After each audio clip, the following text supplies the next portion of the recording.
Он стоял передо мной, сжав кулаки, а в глазах его, темных, как осенняя вода, плескалась не просто злость, холодная, колючая ярость, от которой у меня заломило в груди. «Это нечестно, отец, ты не имел права». Его голос сорвался на крик, и чайки, кружившие над волнами, испуганно шарахнулись в сторону. А я смотрел на него, на своего первенца, на этого высокого, крепкого мужчину в дорогом пиджаке, и не мог понять, как из того мальчишки, которого я учил держать в руках молоток, вырос этот чужой ледяной человек. Что-то внутри меня оборвалось, словно натянутая до предела струна лопнула с глухим жалобным звоном. Меня зовут Николай Егорович Ветлугин. Мне 70 лет. Я плотник, вернее, был им, потому что полгода назад повесил свой инструмент на гвоздь. 50 лет я отдал этому ремеслу. 50 лет стучал топором, скрипел рубанком, вдыхал терпкий запах свежей стружки. Мои руки, вот посмотрите, все в мозолях, в старых, давно заживших шрамах. Это карта моей жизни. Каждый шрам — это построенный дом, сругленная баня, новая крыша над чьей-то головой. Я строил дома для других. Дома, где рождались дети, где смеялись, любили, жили. А я просто работал. Вставал до рассвета, пил обжигающий чай из старого термоса и шел на стройку. В мороз, в слякоть, в летний зной. Я никогда не роптал. Мужик должен работать, кормить семью, ставить детей на ноги. Таким был мой отец, таким был и я. Но прежде чем я расскажу вам, что случилось в тот страшный день, послушайте меня. Дослушайте до конца, потому что моя история заставит вас задуматься. А когда я закончу, скажите, как бы вы поступили на моем месте? Стерпели бы или сделали то же, что и я? Вернемся в тот день.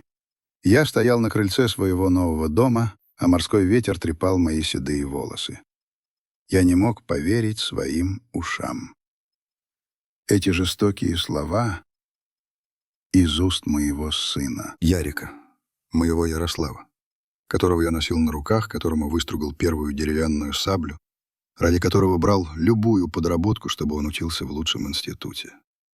«Что ты сказал?» — переспросил я, надеясь, что ослышался, что это просто злой ветер донес до меня обрывки чужих фраз. Но он посмотрел на меня в упор, и его взгляд был твердым, как замерзшая земля. «Это нечестно», — повторил он, чеканя каждое слово. «Ты уже пожил, твое время вышло, а теперь ты делаешь это». Меня будто обухом по голове ударили. Воздуха не стало. Я хватанул ртом, как рыба, выброшенная на берег. «Сынок, о чем ты?» — прохрипел я. Но он уже не слушал. Он метался по скрипучим доскам крыльца, размахивая руками, что-то бормоча себе под нос. Он был в той слепой ярости, когда человек сам себя не помнит. А я стоял и пытался понять, что я сделал. Чем заслужил такое? Чтобы мой сын говорил со мной так, будто я пустое место, будто я не имею права дышать. Я ведь всегда был человеком простым, не требовал многого, довольствовался малым. Всю жизнь — работа, с 15 лет, как отец впервые взял меня на лесопилку. «Смотри, Колька», — сказал он тогда, показывая на свои загрубевшие ладони, «мы — рабочие люди, наш почет в труде». И я поверил ему, выучился на плотника, стал мастером и шачил как проклятый, не жалуясь, не прося ничего взамен. Потому что так надо, мужик должен. Я рано женился. Моя Маша, Машенька, она была моим солнцем, моей опорой, моей совестью. Это она умудрялась из ничего сварить борщ и испечь пироги. Это она штопала детские колготки по ночам, когда я валился с ног от усталости. Это она встречала меня с работы с улыбкой, и я забывал про боль в спине и гудящие руки. Мы родили 3: Ярослав старший, Анечка средняя и Мишка младшенький.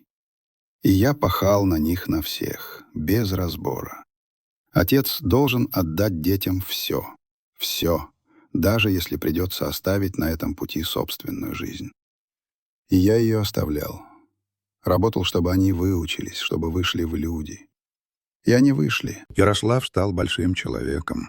Своя строительная фирма в Москве. Аня — бухгалтер в крупной компании. Мишка — учитель в школе, здесь, во Владимире. Я гордился ими. Гордился, что все мои жертвы были не напрасны. Но я никогда не думал, что один из них скажет мне, что я больше ничего не заслуживаю, что моя жизнь кончена. У меня ведь была мечта. Одна единственная, с самого детства. Маленький домик у моря. Не дворец, нет. Просто избушка, чтобы сидеть на крыльце, слушать шум волн, смотреть, как солнце встает из воды. И чтобы был покой. Но эта мечта всегда была где-то там, за горизонтом. Сначала дети, пеленки, школа. Потом институты, свадьбы. Нужды семьи всегда были на первом месте. И я принимал это как должное. Разве не так должен поступать отец? Но теперь, когда дети выросли, когда я им больше не нужен, когда я честно отработал свое, я не имею права на мечту? Вот этого я не мог понять. Эта мысль крутилась у меня в голове, пока я смотрел на своего разъяренного сына. «Ярослав!» — попытался я снова. «Сынок, успокойся. Давай поговорим». Он оборвал меня на полуслове, ткнул в меня пальцем, и его голос зазвенел от презрения. «Знаешь, отец, я всю жизнь видел, как ты горбатишься, и я думал, что ты умный мужик, а ты оказался просто эгоистом». «Эгоист». Это слово обожгло меня сильнее любого раскаленного железа. Оно причинило больше боли, чем падение с лесов, чем сорванный ноготь, чем любая рана, полученная на стройке, потому что оно пришло от моего сына, от моей крови.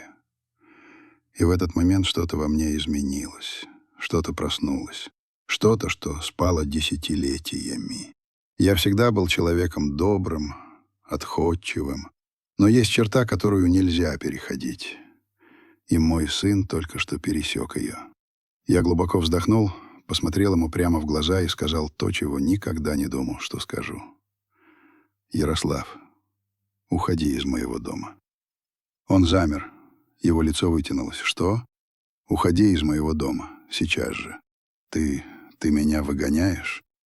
Я прошу тебя уйти, прежде чем я скажу то, о чем мы оба будем жалеть». И тогда я увидел в его глазах то, чего не видел никогда прежде — презрение. Мой собственный сын смотрел на меня с презрением. Он молча повернулся, схватил ключи от своей блестящей иномарки и, прежде чем уйти, бросил через плечо. «Ты еще пожалеешь об этом, отец. Вот увидишь». Хлопнула дверца машины, взревел мотор, и он уехал, а я остался один на крыльце своего дома. И в ту минуту я спросил себя, правильно ли я поступил? Не слишком ли я был суров? Может, надо было смолчать, стерпеть еще раз? Но потом я понял, нет, больше я терпеть не буду. В ту ночь я не спал. Сидел на крыльце, кутался в старый тулуп и смотрел на темное беспокойное море. Волны с шумом накатывали на берег, и этот звук смешивался с гулом в моей голове. Как я дошел до такого? Как получилось, что я выгнал собственного сына? Память — странная штука. Она подбрасывает тебе картинки из прошлого, когда ты меньше всего этого ждешь. И я начал вспоминать. С самого начала. С того времени, когда Ярик был совсем маленьким. Он ждал меня у калитки, когда я возвращался с работы, грязный, уставший. Бежал ко мне с криком «Папка! Папка пришел!» И его улыбка смывала всю дневную усталость. Куда все это делось? В какой момент тот восторженный мальчик превратился в этого холодного, чужого мужчину? Наверное, это началось, когда ему было лет 15. Да, точно. Ярослав всегда был самым амбициозным из моих детей.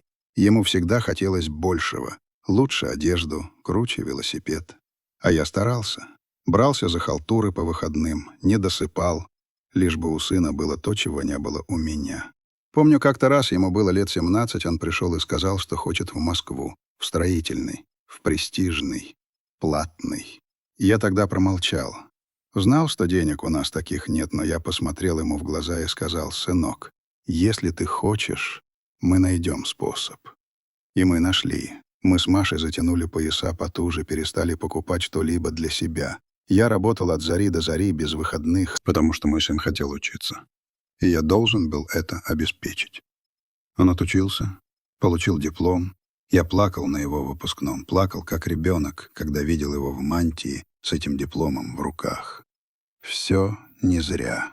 Весь мой труд. Все мое самопожертвование. Потом он начал работать, сначала в какой-то конторе, потом открыл свою фирму. И дела у него пошли в гору, деньги потекли рекой. Он купил большую квартиру в Москве, дорогую машину, женился на девушке из состоятельной семьи. А я оставался прежним. Плотником из Владимира, который приезжал домой в пыльной робе и стоптанных сапогах. Именно тогда я начал замечать, как он меняется. Он стал смотреть на меня по-другому. Разговаривал со мной свысока, как с неразумным подчиненным, перестал спрашивать, как у меня дела. Визиты становились все реже и короче. Приедет на полчаса, покрутится и обратно. Дел много. Помню, как-то раз, лет 5 назад, я возился в своей мастерской, чинил старый стул. Приехал Ярослав с друзьями, все в костюмах, с дорогими часами на запястьях, а я в своем старом комбинезоне, в опилках. Один из его друзей спросил: «А вы чем занимаетесь, Николай Егорович?» И прежде чем я успел ответить, Ярик бросил как бы между прочим: «Отец у меня плотник, мебель мастерит». Но он сказал это таким тоном, таким, что у меня все внутри похолодело, будто ему было стыдно. Стыдно, что его отец простой рабочий. Я ничего не сказал, промолчал, как всегда. Но в ту ночь я долго не мог уснуть. Я понял. Мой сын меня стыдится. Дальше хуже. Он почти перестал приезжать. Звонил только, если ему что-то было нужно. «Папа, должи денег до зарплаты. Пап, нужен человек крышу перекрыть, не знаешь никого. Пап, помоги с чертежами». И я всегда помогал. Он же сын, а отец должен помогать. Но он ни разу не спросил, как я, нуждаюсь ли я в чем-нибудь. Не хотел ли просто посидеть, выпить чаю, поговорить по душам. Маша все видела.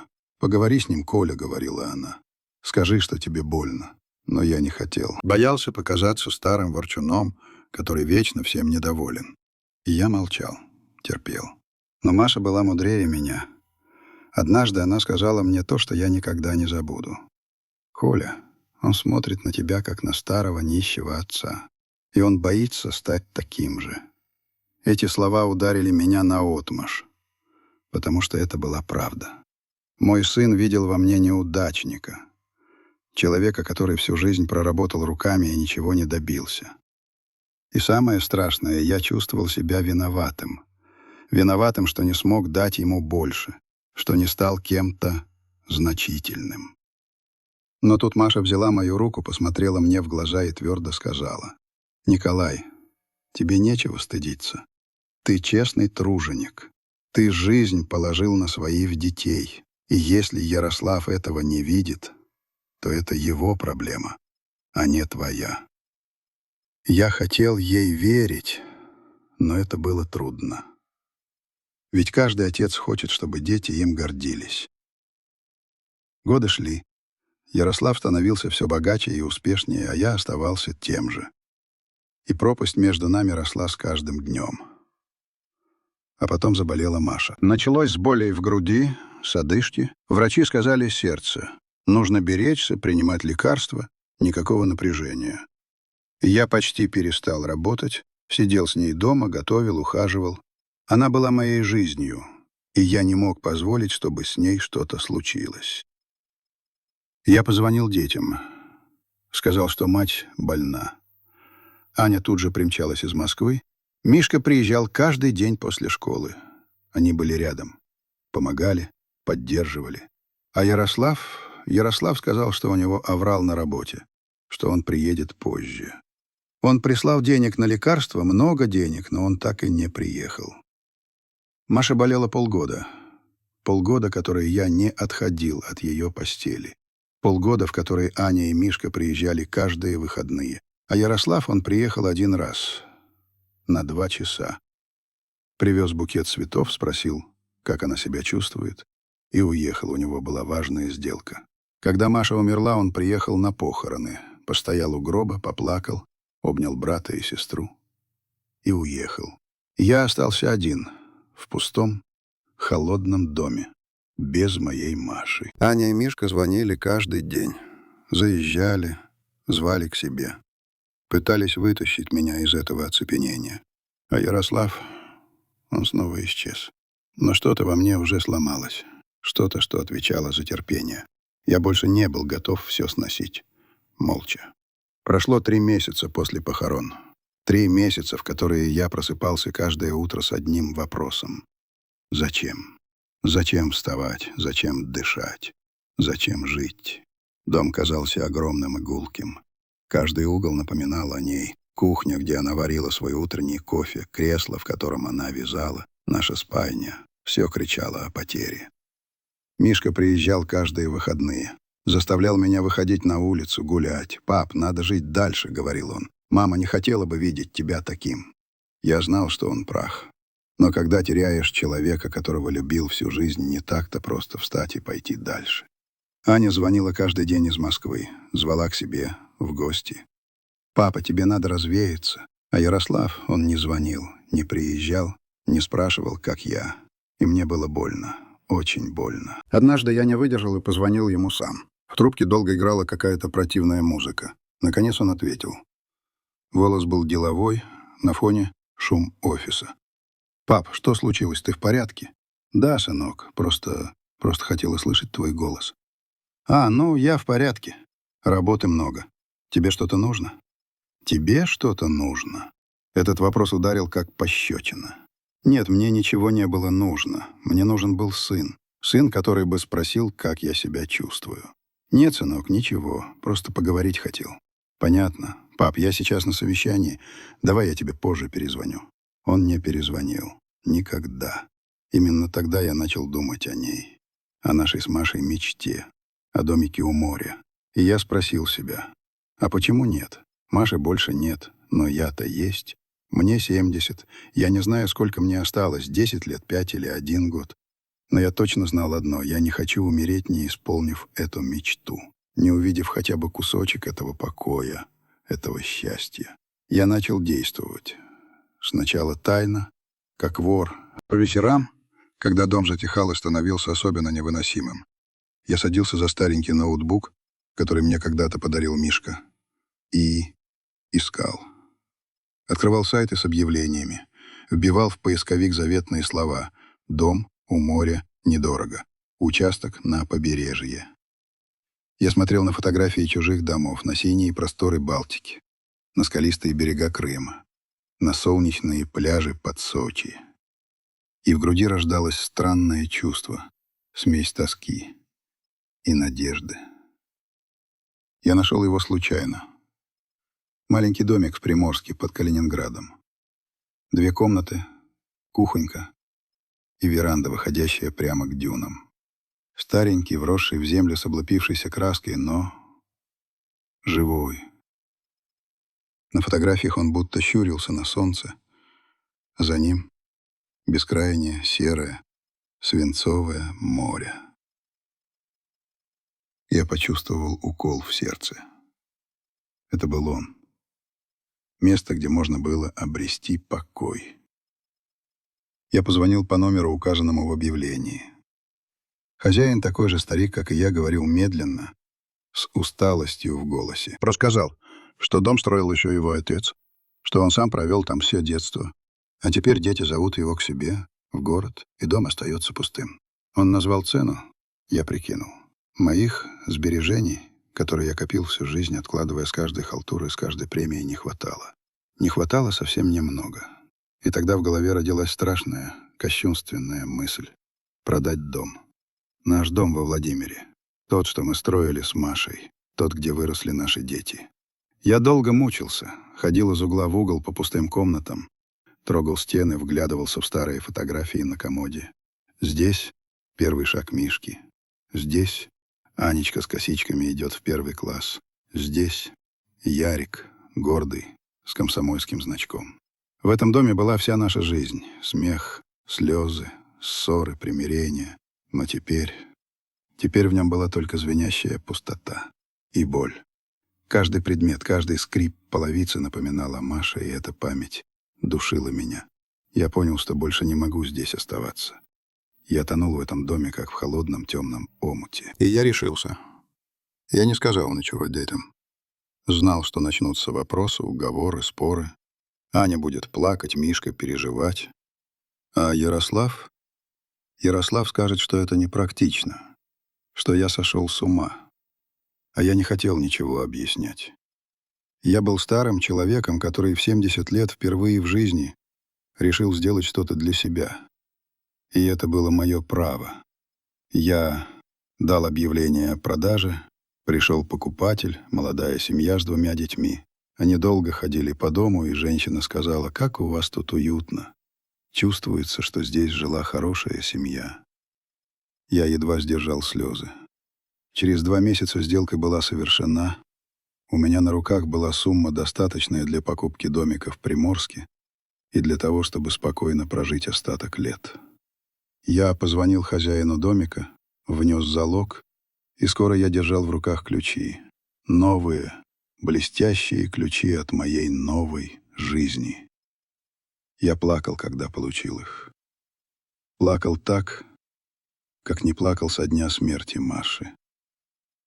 Потому что в тот момент я почувствовал, что она рядом, что она одобряет. «Мы смогли, Машенька», — шептал я. «Мы смогли». Переезд был быстрым. Вещей у меня было немного: одежда, кое-какая посуда, мои плотницкие инструменты, фотографии. Все уместилось в машину Мишки, который, ничего не подозревая, помог мне отвезти кое-какой хлам на дачу. Я обманул его, и мне было стыдно. Но я не мог иначе. И вот я здесь, в своем доме. Первый раз я сел на веранде, на старый скрипучий стул и просто смотрел на море. На волны, которые лениво накатывали на песок, на чаек, которые с криками носились над водой. И я почувствовал то, чего не чувствовал много-много лет. Покой. Настоящий, глубокий покой. Я был дома. Несколько дней я провел в одиночестве. Гулял по пустынному пляжу, дышал соленым ветром, пил свой утренний кофе, глядя на рассвет. И впервые за долгое время я почувствовал себя живым. Но не был одиноко. Я хотел поделиться этой радостью, хотел, чтобы мои дети увидели, что их отец, старый плотник, смог осуществить свою мечту. Я решил позвонить им, всем 3. Первым я набрал Мишку. «Сынок, приезжай на выходные. У меня для тебя сюрприз». Он не стал расспрашивать. «Конечно, пап. Буду в субботу». Потом позвонила Аня. И она тоже согласилась приехать, не задавая лишних вопросов. Последним я позвонил Ярославу. «Пап, что-то срочное?» Раздался его вечно занятый голос. «Да, сынок, приезжай, пожалуйста. Это важно. У меня дел по горло. В воскресенье смогу заскочить на пару часов. Хорошо, сынок. Жду». Я был счастлив. Я думал, что когда он увидит этот дом, это море, он порадуется за меня. Я думал, что это нас сблизит. Как же я ошибался. В субботу утром приехал Мишка на своей старенькой 9, которую он берег как зеницу ока. Он вышел из машины и замер. Просто стоял и смотрел на дом, на море. А я стоял на крыльце и нервничал. Боялся его реакции. Боялся, что он осудит меня за то, что я продал их родной дом, не посоветовавшись. Он медленно подошел, обвел все взглядом, а потом посмотрел на меня. И я увидел, что его глаза полны слез. «Папа», — прошептал он, — «да, сынок, это мой дом. Я его купил». Мишка не сказал ни слова, он просто подошел и обнял меня. Крепко, крепко, как в детстве, когда разбивал коленку и бежал ко мне за утешением. И он заплакал у меня на плече, и я тоже заплакал, потому что я понял, что хотя бы один человек меня понял. «Папа, ты смог», — сказал он, отстранившись и вытирая слезы. «Ты наконец-то это сделал». «Да, сынок, наконец-то. Мама была бы так счастлива». И эти слова были для меня дороже всего на свете. Они означали, что я все сделал правильно. Мы вошли в дом, я показал ему все. Маленькие комнаты, кухню, веранду. Ничего особенного, ничего роскошного. Но это было мое, наше. Мы сели на веранде, я заварил чай. Мишка достал привезенные из Владимира булочки с корицей. И мы разговаривали, так, как не разговаривали уже очень давно. Он рассказывал о своей школе, об учениках, о своих маленьких радостях. А я слушал и чувствовал себя абсолютно счастливым. «Папа, старый дом. Ты его продал?» — спросил он осторожно. «Да, сынок, продал. Нужны были деньги на этот...» — он кивнул. Не осудил, не упрекнул. Просто понял. «А Ярику с Аней ты сказал?» «Пригласил их приехать. Аня будет завтра. И Ярик тоже обещал».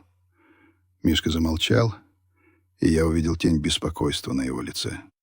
«Пап, я надеюсь, Ярик поймет. Ты же знаешь, какой он». «Знаю, сынок, но я его отец. Он должен понять». В ту ночь мы спали в маленьком доме, и шум моря баюкал нас, как в колыбели. А на следующее утро приехала Аня.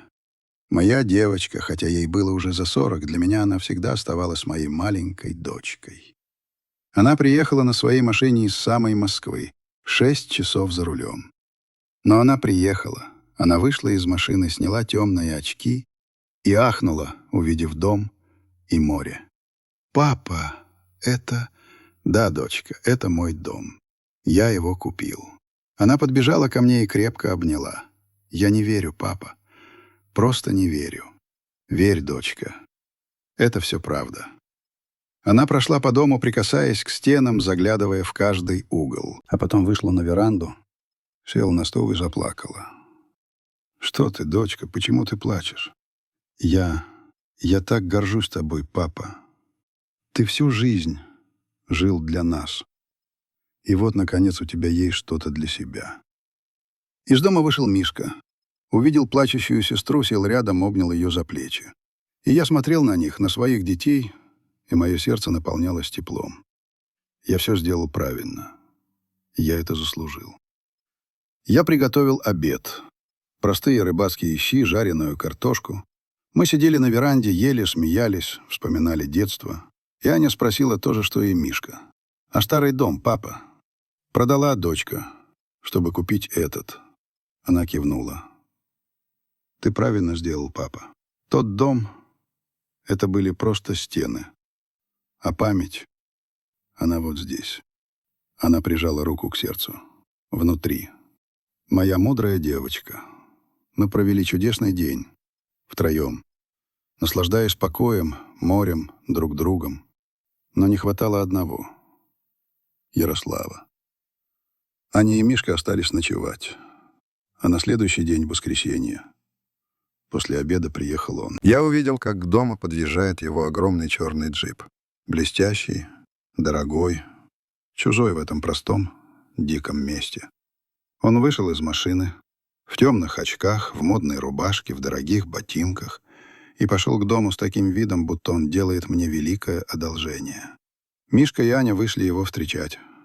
Обняли, поздоровались. Но он едва ответил на их объятия, а потом посмотрел на меня. «Здравствуй, отец. Здравствуй, сынок. Хорошо, что приехал». Он не ответил. Он просто смотрел на дом, на море. И на его лице не было ни радости, ни гордости, только недоумение. И что-то еще, что-то холодное и злое. «Это твой дом?» — спросил он. «Да, сынок, мой. Купил несколько недель назад». «Купил?» «Да. На свои сбережения. И на деньги от продажи нашего дома». И тут его лицо изменилось, оно стало жестким, как камень. «Ты продал дом? Наш дом?» «Ярослав, это был мой дом. Я его заработал». Но он уже не слушал, он перебил меня, вскинув руку. «А наш ты спросил? Ты спросил нас, хотим ли мы, чтобы ты его продавал?» Тут вмешался Мишка. «Ярик, папа не должен был нас спрашивать. Это его дом. Заткнись, Миша. Ты ничего не понимаешь. Это был наш семейный дом. Мы там выросли. Там мама жила. А он взял и продал его. Просто так», — заговорила Аня. «Ярослав, папа имеет право на свою жизнь, на свои деньги. Он всю жизнь на нас работал. И ты тоже ничего не понимаешь. Вы оба никогда не понимали, как устроен мир. Этот дом стоил денег, а папа продал его, чтобы купить эту старую развалюху на берегу. И тут я почувствовал, как внутри меня что-то взорвалось. «Ярослав», — сказал я, и мой голос задрожал от гнева. «Это старая развалюха, как ты говоришь. Это моя мечта. Мечта, которая была у нас с твоей матерью. И теперь, когда я ее осуществил, ты приезжаешь и говоришь мне, что я поступил неправильно». Он посмотрел на меня, и его глаза сверкали от ярости. «Нет, отец, неправильно то, что ты такой эгоист». И снова это слово «эгоист». Оно прозвучало, как выстрел. Я глубоко вздохнул, пытаясь успокоиться. «Ярослав, сядь. Давай поговорим, как взрослые люди. Я не хочу садиться. Я хочу, чтобы ты мне объяснил, почему ты продал дом, не сказав нам ни слова». Мишка подошел к нему, положил руку ему на плечо. «Брат, успокойся. Папе 70 лет. Он имеет право жить так, как хочет». Ярослав сбросил его руку. «Ты всегда его защищал. Ты всегда был его любимчиком».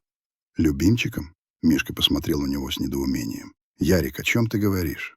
«О том, что папа всегда баловал тебя и Аньку, а с меня он всегда требовал, чтобы я был лучшим, чтобы я добился успеха, чтобы я не был таким же неудачником, как он». «Неудачником». Эти слова упали в тишину, как камни в колодец. «Неудачником?» — переспросил я шепотом.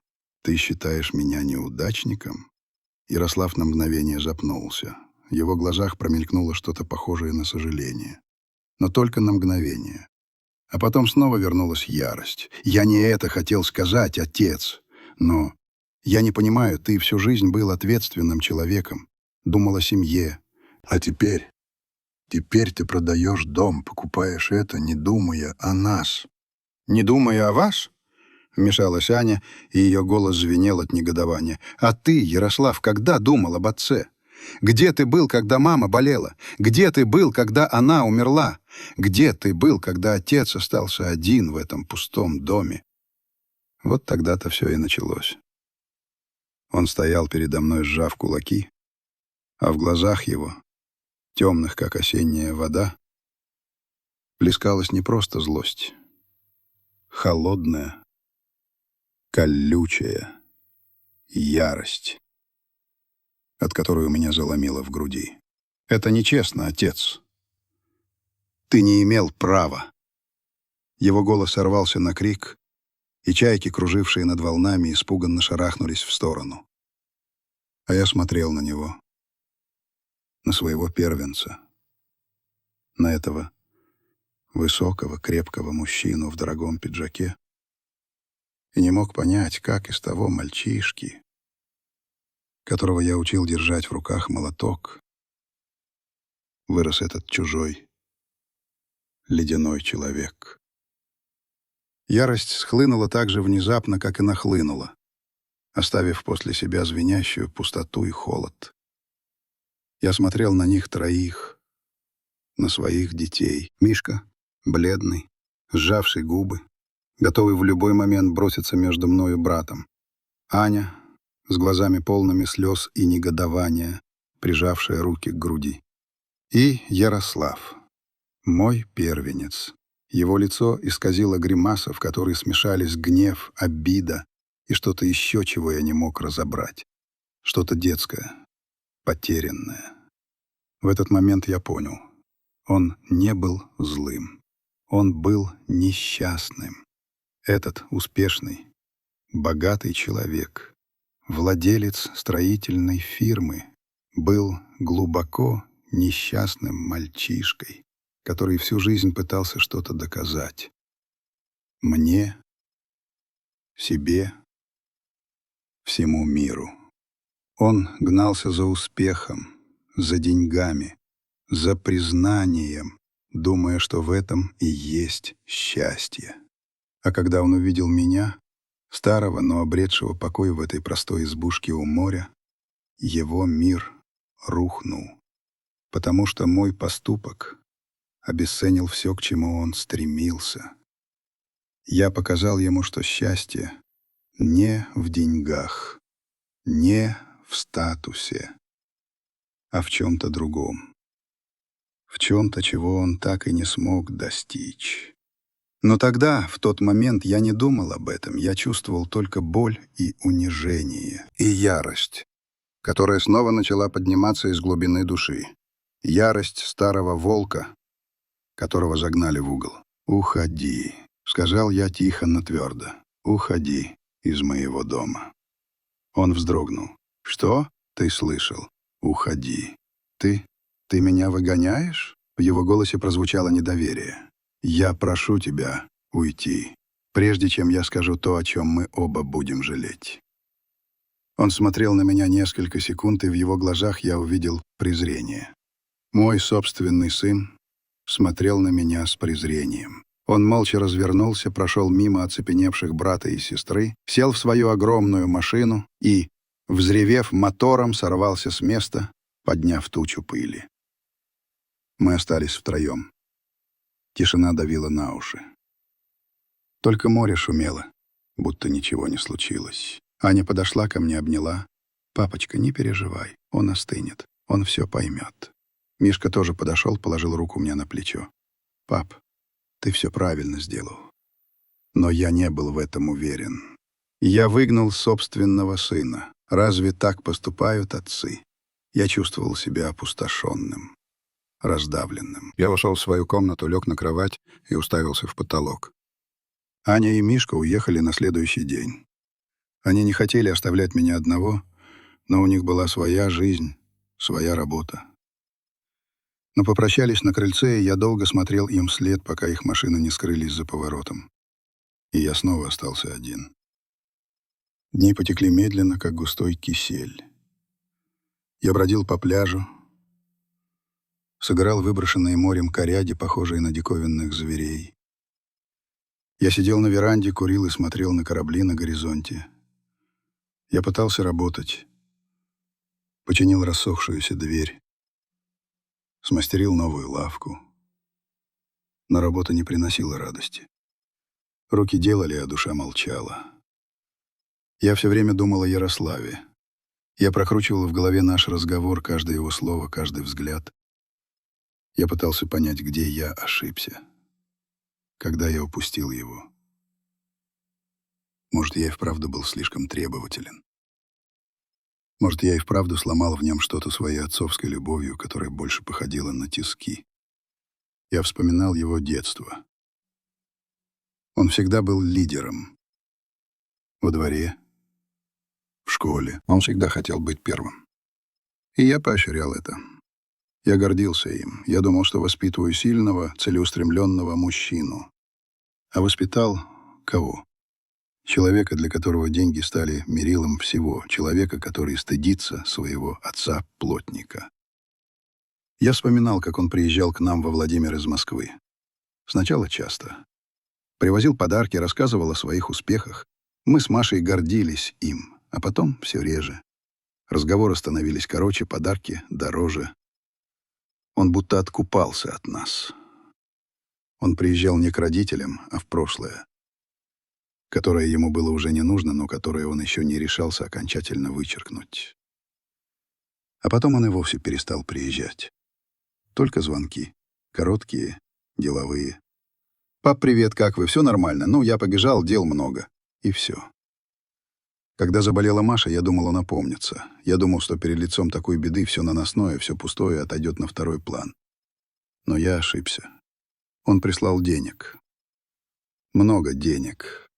Думал, что ими можно заменить сыновнюю любовь, сыновнее участие. Он не понимал, что Маше нужны были не деньги. Ей нужен был он. Ее первенец. Ее Ярик. Она так и умерла, не дождавшись его.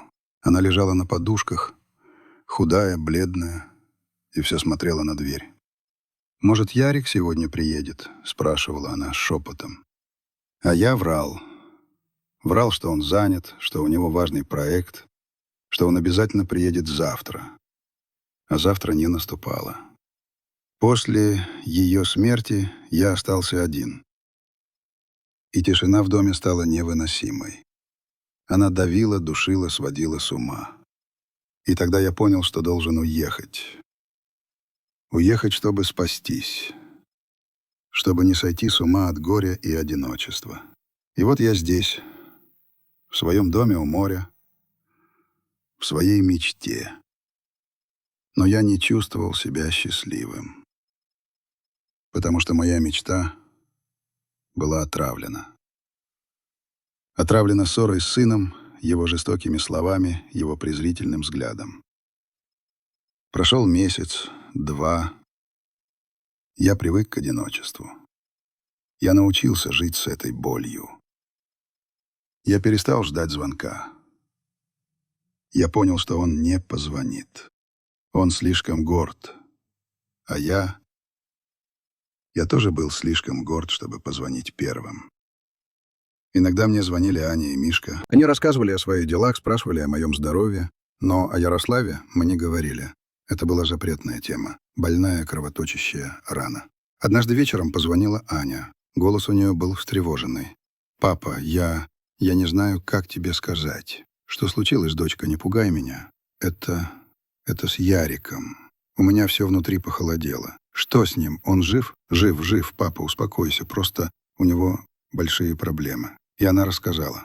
Рассказала, что фирма Ярослава прогорела, что его подвел партнер, сбежал с деньгами, что на нем висят огромные долги, что банк забрал квартиру, что жена, его Патриция, подала на развод и ушла, забрав с собой все, что смогла унести, что он остался один, без денег, без работы, без дома. Я слушал и не мог поверить. Мой успешный, мой всемогущий сын, банкрот, неудачник. Я почувствовал злорадство. Да, мне стыдно в этом признаться, но я почувствовал злорадство. Вот она расплата, вот оно возмездие. Но это чувство было мимолетным, а потом пришло другое. Жалость. Острая, пронзительная жалость к своему ребенку, который попал в беду. «Где он сейчас?» — спросил я. «Не знаю, папа. Он не отвечает на звонки. Я ездила к нему, но дверь никто не открыл. Соседи сказали, что он съехал. Всю ночь я не спал. Я ходил по дому, как зверь в клетке. Я курил одну сигарету за другой. Я думал о нем. Я представлял его, одного, растерянного, униженного. И мое сердце сжималось от боли. Да, он был жесток со мной. Да, он причинил мне много горя. Но он был моим сыном, моей кровью. И я не мог его бросить. Утром я собрал небольшую сумку, сел в свой старенький «Москвич» и поехал в Москву. Я не знал, где его искать. Но я должен был его найти. Я ехал весь день. Дорога была долгой и утомительной. Я думал о том, что я ему скажу, когда увижу. Буду ли я упрекать его? Буду ли я читать ему нотации? Нет. Я просто обниму его и скажу, что я рядом. Я приехал в Москву поздно вечером. Город ослепил меня огнями, оглушил шумом. Я чувствовал себя чужим, потерянным в этом огромном, бездушном муравейнике. Я поехал по его последнему известному адресу — огромный элитный дом в центре города. Я вышел из машины и задрал голову. Окна его квартиры были темными. Я позвонил в домофон. Тишина. Я позвонил еще раз. И еще. Бесполезно. Я сел на лавочку напротив и стал ждать. Я не знал, чего я жду, но я ждал. Прошел час, два. Начал накрапывать дождь. Я сидел под дождем, промокший, замерзший, и смотрел на темные окна. И мне было так жалко себя и его, нас обоих. Двух глупых, гордых мужиков, которые не могут найти дорогу друг к другу. И тут я его увидел. Он шел по другой стороне улицы. Сутулившийся в каком-то старом потертом пальто, он был небрит, худ. Я едва узнал в этом бездомном бродяге своего блестящего, холеного сына. Я вскочил и бросился к нему через дорогу, едва не попав под машину. «Ярослав!» — крикнул я. Он вздрогнул, поднял голову, увидел меня. И в его глазах я увидел не гнев, не презрение, а страх. Он испугался меня. Он сделал шаг назад, будто хотел убежать. «Сынок», — сказал я, задыхаясь. «Сынок, это я». Он стоял и смотрел на меня. А потом по его щекам покатились слезы. Он не плакал, он рыдал. Беззвучно, судорожно, как ребенок, которого долго били, а потом вдруг пожалели. Я подошел и обнял его. Он вцепился в меня, как утопающий, и я гладил его по голове, по мокрым волосам и шептал: «Тише, сынок, тише. Все будет хорошо. Я с тобой. Я здесь». Мы стояли так посреди улицы под дождем, два мокрых, несчастных человека. И мне было все равно, что на нас смотрят прохожие. Мне было все равно, что я выгляжу глупо и смешно. Я нашел своего сына. И это было главное. Потом я отвел его в свою машину, усадил на переднее сиденье, укрыл старым пледом, который всегда возил с собой. Он дрожал. То ли от холода, то ли от пережитого. Я завел мотор, включил печку. «Куда мы едем, отец?» — спросил он шепотом. «Домой», — сказал я. «Мы едем домой». Он ничего не ответил, просто откинулся на сиденье и закрыл глаза. А я смотрел на него, на его измученное, постаревшее лицо, и в моей душе боролись два чувства — любовь и ненависть. Любовь к своему сыну, к своей крови, и ненависть к тому, что он сделал с собой, с нами. Мы ехали всю ночь. Он спал, а я вел машину и думал. Думал о том, что жизнь — странная штука. Она ломает сильных и щадит слабых. Она возносит на вершину, чтобы потом сбросить в пропасть. Она дает все и отнимает все. Мы приехали в Приморск под утро. Солнце только-только начало подниматься из-за моря, окрашивая небо в нежные акварельные тона. Я остановил машину у своего дома. «Приехали», — сказал я. «Выходи». Он вышел из машины, пошатываясь. Посмотрел на дом, на море, и я увидел, как на его лице появилось то же выражение, что и у Мишки, и у Ани. Удивление и что-то еще, что-то похожее на благоговение. «Это твой дом?» — спросил он. «Да», — сказал я, — «теперь это и твой дом». Я завел его в дом, усадил за стол на кухне. Заварил крепкий чай, нарезал хлеба, поставил банку тушенки. Он ел жадно, как человек, который не ел несколько дней, а я сидел напротив и смотрел на него. Когда он поел, он поднял на меня глаза. И я увидел в них то, чего не видел никогда прежде. Стыд. Ему было стыдно. «Отец», — сказал он, — «прости меня». Я ничего не ответил. Я просто встал, подошел к нему и положил руку ему на плечо. «Пойдем», — сказал я. «Тебе надо поспать». Я отвел его во вторую комнату, постелил ему на старом диване. Он лег, не раздеваясь, и тут же уснул. А я вышел на веранду, сел в свое кресло и закурил. Море было спокойным. Солнце уже поднялось высоко, и его лучи играли на волнах. Я смотрел на эту красоту и думал о том, что все в жизни не случайно. Может быть, все это должно было случиться. Может быть, Ярослав должен был потерять все, чтобы обрести себя. Может быть, я должен был пройти через боль и унижение, чтобы понять, что такое настоящее прощение. Я не знал ответов, но я знал одно. Мой сын дома. И я сделаю все, чтобы он снова стал человеком. Чтобы он снова научился уважать себя и меня. Ярослав проспал почти сутки. Я заходил в комнату, смотрел на него, он спал, свернувшись калачиком, как в детстве. И во сне его лицо теряло жесткость, становилось беззащитным, мальчишеским. Я укрывал его пледом, тихо прикрывал дверь и уходил на свою веранду. Море шумело, чайки кричали, а я сидел и ждал. Он проснулся под вечер. Вышел на кухню растерянный, помятый, с красными от долгого сна глазами. «Отец». Начал он, но я его остановил. «Пойдем», — сказал я. «Поужинаем». Мы ели молча. Я сварил уху из свежей рыбы, которую купил утром у местных рыбаков. Он ел медленно, без той жадности, что была накануне. Ел и смотрел в свою тарелку, будто боялся поднять на меня глаза. После ужина мы вышли на веранду. Смеркалось. Небо на западе было расчерчено багровыми и лиловыми полосами. «Красиво», — сказал Ярослав тихо. «Да», — ответил я. «Здесь всегда красиво». Мы долго молчали. Я не торопил его. Я знал, что он должен заговорить сам. «Я все потерял, отец», — наконец сказал он, и его голос дрогнул.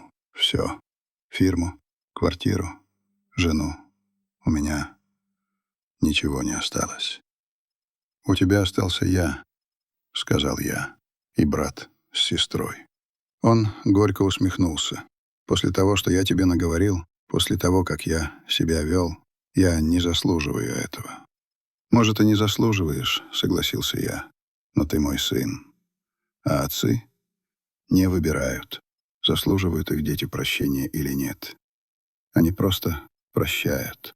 Он посмотрел на меня, и в его глазах стояли слезы. «Я был таким идиотом, отец, таким слепым, самовлюбленным идиотом. Я гнался за деньгами, за успехом, думал, что это главное. Я смотрел на тебя свысока, стыдился тебя. Боже, какой же я был дурак!» Он закрыл лицо руками, и его плечи затряслись. Я сидел рядом и молчал. Я давал ему выплакаться. Выплакать всю ту боль, все то унижение, все то разочарование, что накопилось в нем. «Я помню», — заговорил он снова сквозь слезы, — «помню, как ты учил меня держать рубанок, мне было лет 10. Ты дал мне в руки дощечку, и я строгал ее, и стружка завивалась такими красивыми кольцами. А потом я порезался, кровь пошла. Я испугался, заплакал. А ты взял мою руку, подул на ранку, а потом сказал: «Не бойся, сынок. Это мужская работа. Без занос и порезов не бывает». Ты обмотал мне палец чистой тряпочкой, и мы продолжили. И я тогда был так горд, что я, как и ты, мужик, работник. Куда все это потом делось, отец? Куда? Я не знал, что ему ответить. Я и сам задавал себе этот вопрос сотни раз. «Деньги, сынок», — сказал я. «Большие деньги. Они меняют людей. Они, как кислота, разъедают душу». «Они не просто изменили меня», — сказал он. «Они убили во мне все человеческое. Я стал циничным, жестким, безжалостным. Я шел по головам. Я предавал друзей. Я даже на похороны к матери не приехал. Потому что у меня была важная сделка. Я променял ее. Променял последние минуты с ней на контракт, который потом все равно провалился». Он снова замолчал, и в наступившей тишине был слышен только шум моря и его сдавленное рыдание. «Она звала меня?» — спросил он шепотом. Я не хотел ему врать. «Да», — сказал я, — «она ждала тебя до последней минуты». Он завыл глухо, страшно, как раненый зверь. И я понял, что этот вой не только о матери. Это о всей его загубленной, исковерканной жизни. Я позвонил Ане и Мишке. Сказал, что Ярослав у меня, что с ним все в порядке. Они хотели приехать, но я их отговорил. «Дайте нам время», — сказал я. «Нам надо побыть вдвоем». Первые дни он почти не выходил из комнаты, спал, смотрел в потолок. Я носил ему еду, но он почти не ел. Он был сломлен, раздавлен. И я понимал, что никакие слова утешения ему сейчас не помогут. Ему нужно было пройти через это, переболеть. Я не трогал его. Я просто был рядом. Утром я уходил на пляж, бродил по берегу, дышал морем. Потом возвращался, готовил обед, занимался какими-то мелкими делами по хозяйству. Я починил старую рыбацкую сеть, что валялась в сарае. Я сколотил новый скворечник. Я работал руками, И эта привычная, понятная работа успокаивала меня, приводила мысли в порядок. Через неделю он впервые вышел из дома. Бледный, худой, осунувшийся, он сел на веранде и просто смотрел на море. Я сел рядом, мы долго молчали. «Что мне теперь делать, отец?» — спросил он. «Жить», — сказал я. «Просто жить, день за днем». «Но как? У меня ничего нет. Я никто. Ты мой сын, и ты мастер. Твои руки помнят, как держать инструмент». Он посмотрел на свои руки, белые, холеные, с дорогими часами на запястье.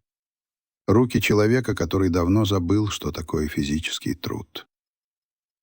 «Эти руки», — горько усмехнулся он, — «они умеют только подписывать бумаги и считать деньги». «Вспомнят», — сказал я. «Я научу». На следующий день я разбудил его на рассвете. «Вставай», — сказал я. «Пойдем». Мы пошли на пляж.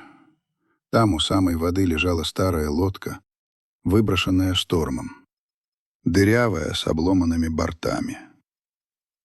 «Вот», — сказал я, — «будем чинить». Он посмотрел на меня, как на сумасшедшего. «Зачем? Она же разваливается». «Затем», — сказал я, — «бери инструменты». И мы начали работать. Я показал ему, как зачищать старую краску, как вырезать прогнившие доски, как подгонять новые. Сначала у него ничего не получалось. Инструмент не слушался, руки были неловкими. Он злился, психовал, бросал молоток на песок. «Не могу я, не получается». «Можешь», — говорил я спокойно, — «просто ты отвык. Давай еще раз». И он брал инструмент и пробовал снова. День за днем мы возились с этой старой лодкой.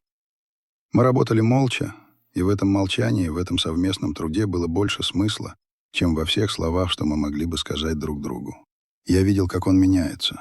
Его руки грубели, покрывались мозолями и царапинами. Его лицо обветрилось, загорело, из его глаз уходила муть, в них появлялся осмысленный блеск. Однажды он пришел с пляжа, сел за стол и протянул мне ладонь. На ней была свежая заноза. «Смотри, отец», — сказал он, и в его голосе прозвучала странная мальчишеская гордость. «Первая». Я улыбнулся. «Это хорошо», — сказал я. «Значит, руки вспоминают». Через месяц лодка была готова. Мы покрасили ее в синий цвет, как небо. Мы спустили ее на воду, и мы вышли в море. Вдвоем. Мы отплыли далеко от берега. Я заглушил мотор.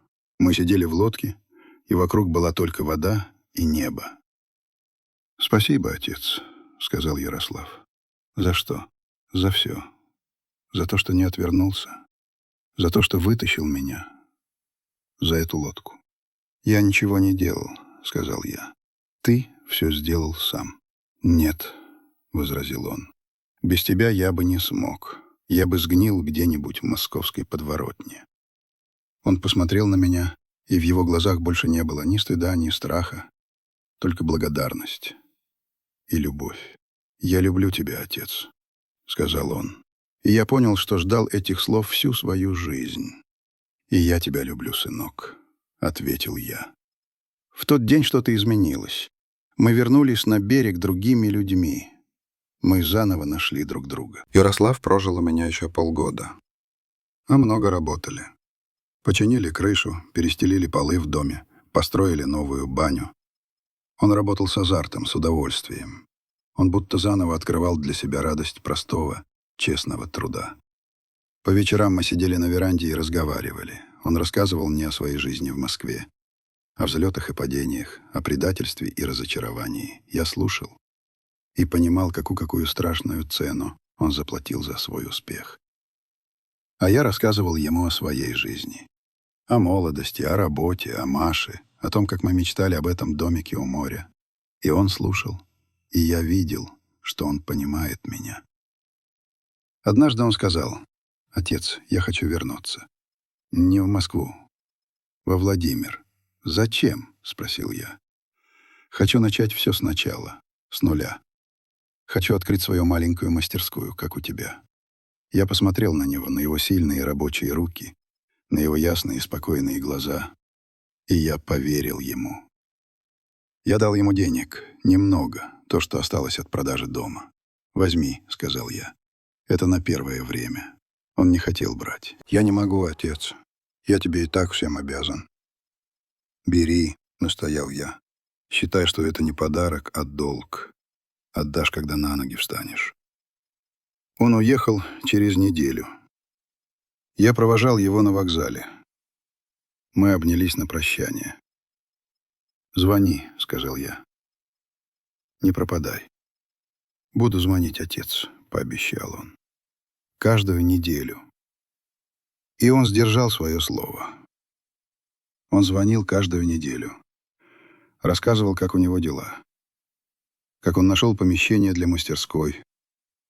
Как купил первые станки. Как взял первый заказ. Через год я поехал к нему в гости.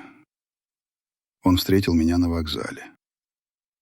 Похудевший, повзрослевший, но с такими счастливыми глазами, каких я у него никогда не видел. Он привез меня в свою мастерскую. Небольшое, но светлое, чистое помещение. Пахло свежим деревом, лаком, стружкой. Мой родной запах. На стенах висели инструменты. На верстаках лежали заготовки. «Вот», — сказал он с гордостью, — «мое царство». И я был горд за него. Так горд, как не был никогда. Мой сын нашел себя.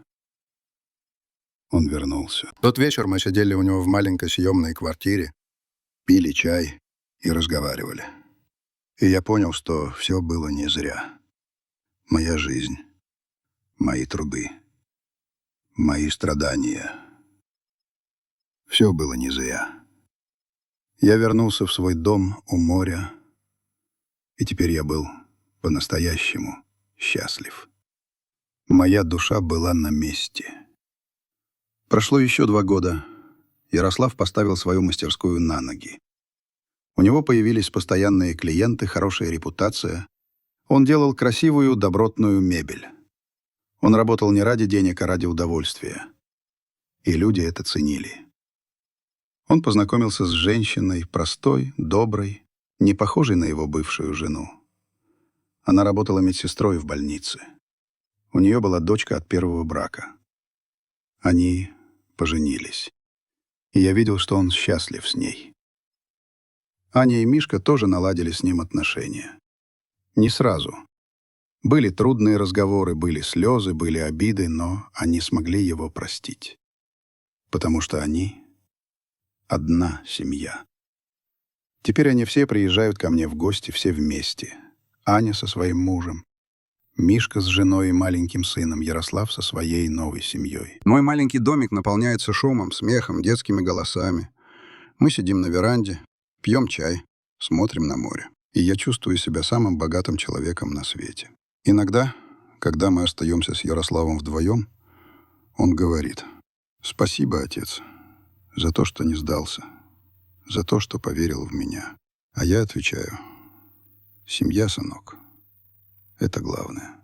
В семье можно ссориться, можно обижаться, но нельзя предавать и нельзя бросать в беде».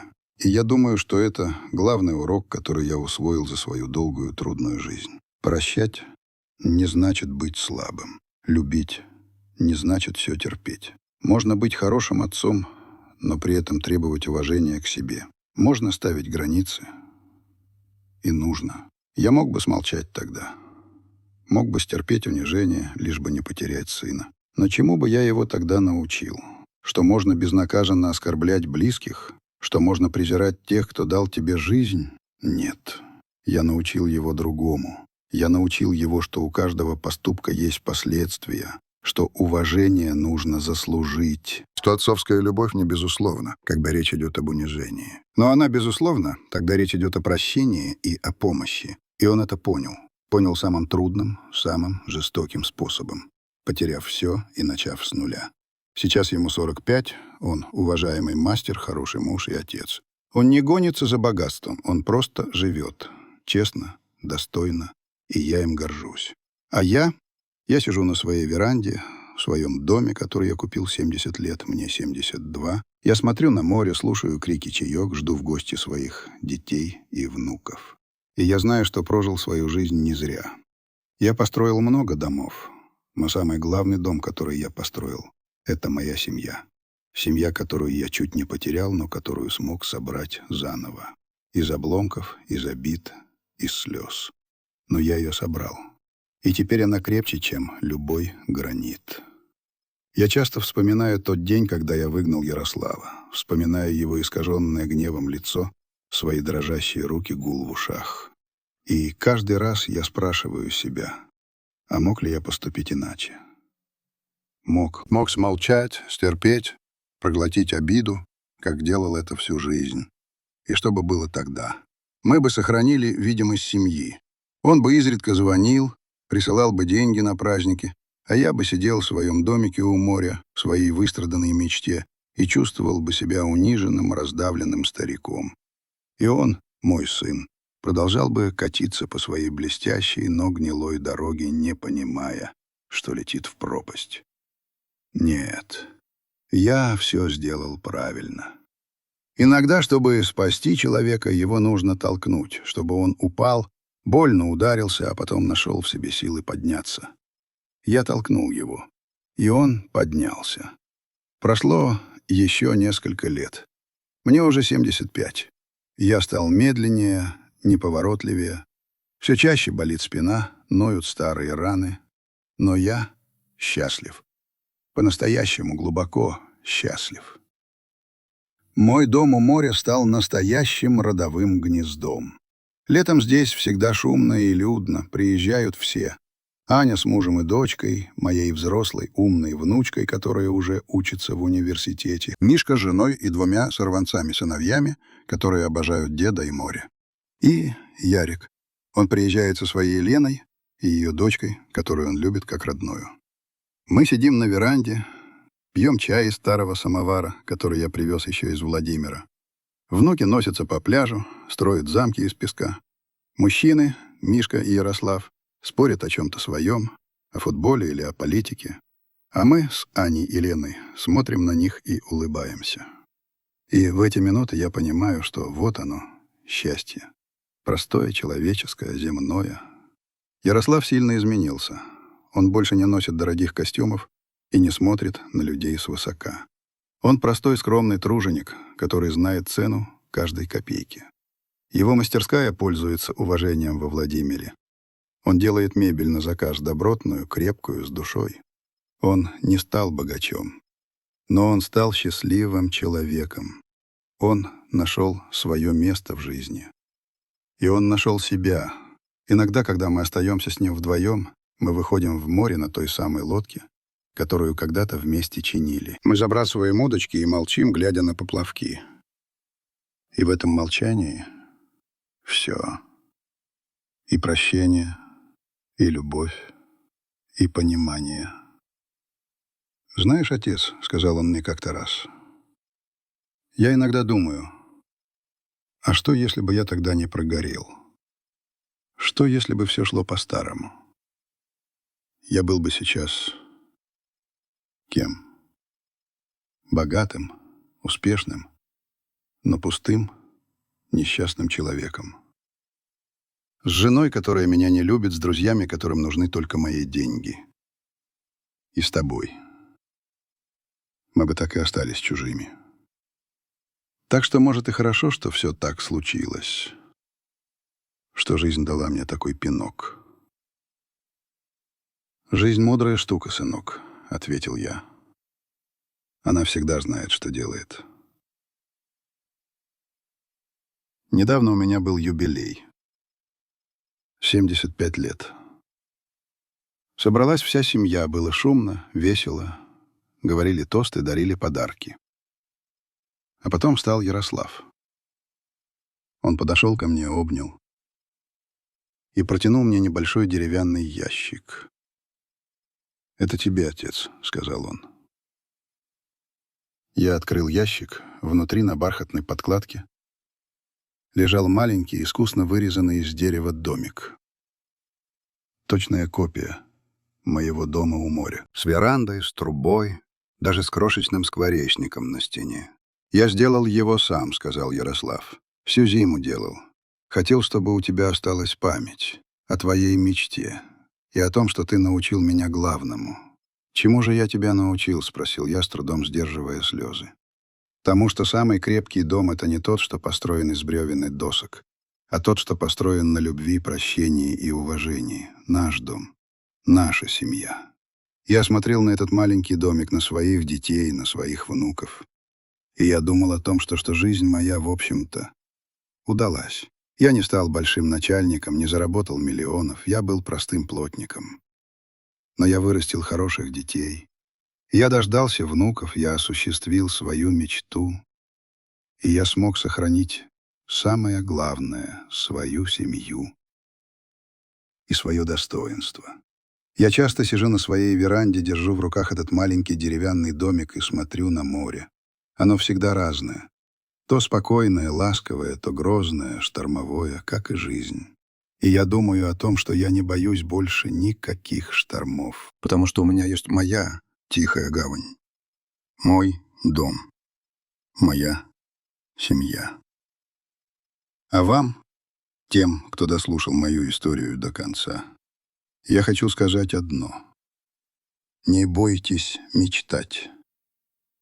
Никогда не поздно начать все сначала. Никогда не поздно стать счастливым. И никогда не позволяйте никому, даже самым близким людям, топтать ваше достоинство. Боритесь за себя, за свою мечту, за свое право быть счастливым. Потому что если вы сами себя не будете уважать, вас не будет уважать никто. Вот и все. Такая вот простая история старого плотника. А теперь я пойду. Внуки зовут. Пора идти строить замки из песка.